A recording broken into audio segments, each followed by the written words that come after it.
Kia ora team, my name is Mr. Dama and today I want to talk to you about functions, particularly to find when they are increasing or decreasing. Okay, so consider this function.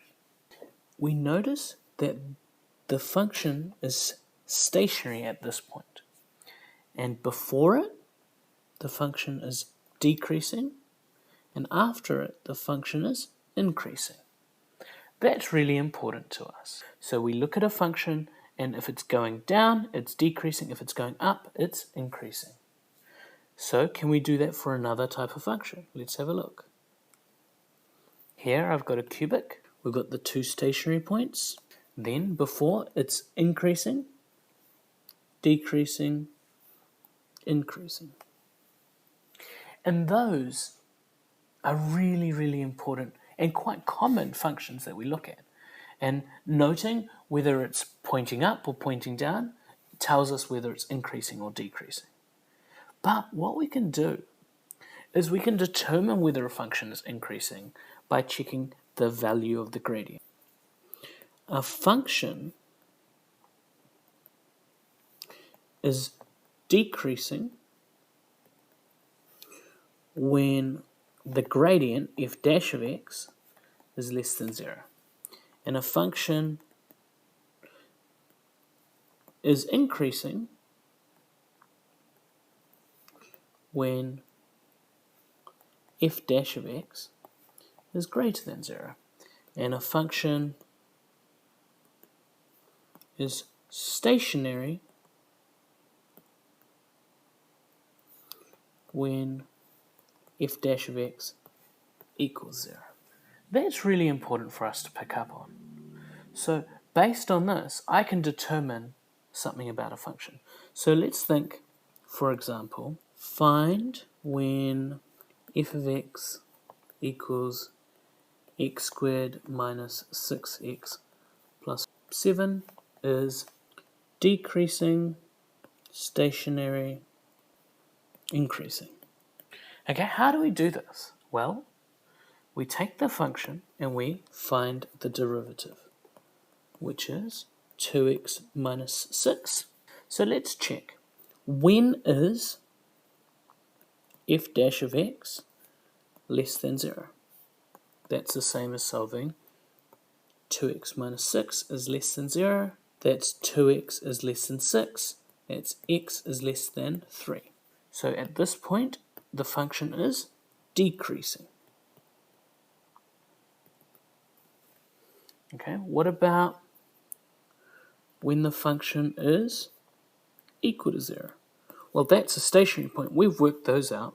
2x minus 6 is equal to 0, 2x is equal to 6, and x is equal to 3. And here it's stationary.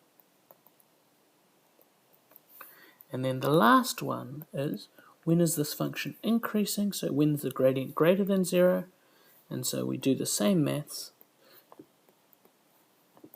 2x is greater than 6 when x is greater than 3. And this is when it's increasing. From x equals 3, the function is increasing. Before it, it's decreasing. But at x equals 3, it is stationary. You could draw the rest of the axis and do all the fun stuff. But the point is, from that turning point, you get differences between increasing and decreasing. I hope that makes sense. Let's try another example. Find when f of x equals x cubed on 3 minus 4x squared plus 7x plus 3 is decreasing, stationary, and increasing. So how will we do this?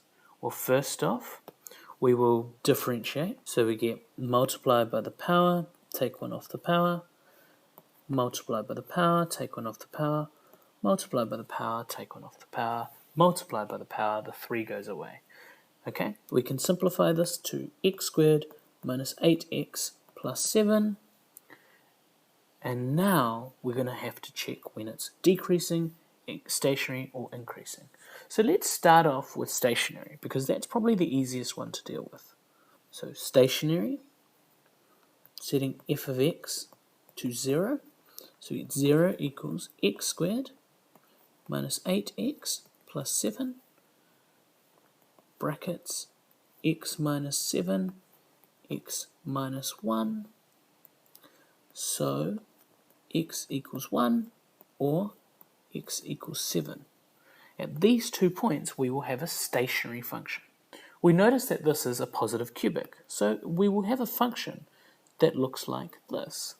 And so we've just worked out that this point is x equals 1, and this point is at x equals 7. I don't need to worry about where on this axis it is. I just need to note this.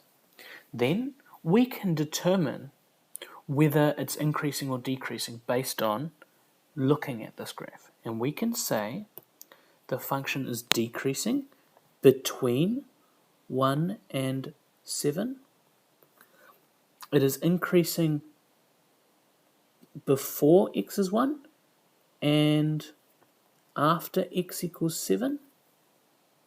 And it's stationary at x equals 1 and x equals 7. Does that kind of make sense? We took this, we found the 2 turning points, and then based on those, sketched a picture of the cubic, and then we were able to determine the increasing, the decreasing, and the stationary based on what the picture looked like. And if this was a negative cubic, I would have a graph that looks like this, and I would say it's increasing between the 2 values. And that you can determine by the coefficient out the front of the x cubed term. What happens if you have something higher than an x cubed? You'll have positive cubic, positive parabola, negative parabola, negative cubic. And if you have, a quartic, positive, negative. And straight lines, positive, negative. And you can apply the same logic to quintics and any other type of function that you might see. But we probably end up looking at parabolas and cubics a lot more. Sweet. I hope that helps. Go and do this. You could try and do the working like this, but you get to a point where you're trying to figure out how this works. And we've spent a bit of time doing this in algebra, where you can determine the roots of inequalities, but make sure that you remember the algebra for that, or you can always sketch a picture and get a better example. Okay, remember if I sketch this as a parabola, it's going to be a parabola with roots at 1 and 7.